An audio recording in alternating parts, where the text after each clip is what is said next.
chia puya tangin kho kon view chinila hei chia pui ramania chia pui tangin he ta kho dung sei lama kan pe ya kho kon a ron lang tana he ta tuila te lang thavek mai ni khu chuan kho kon chuk kan han view ta he ta Ceylon mual tlang dung kho kon lang meka chung lama tangin satellite in gan la meka ni high school tlang po lang chiang khop mai feel te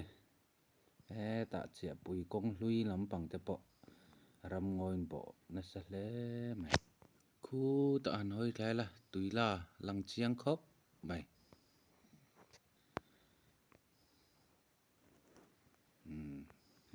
tin biak in lang chiang khop maya feel te Ceylon mual thlen ma kong lai te po pui khop mai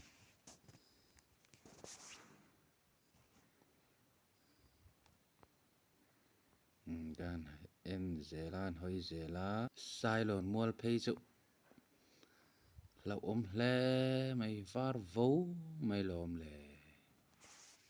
lung len thak mange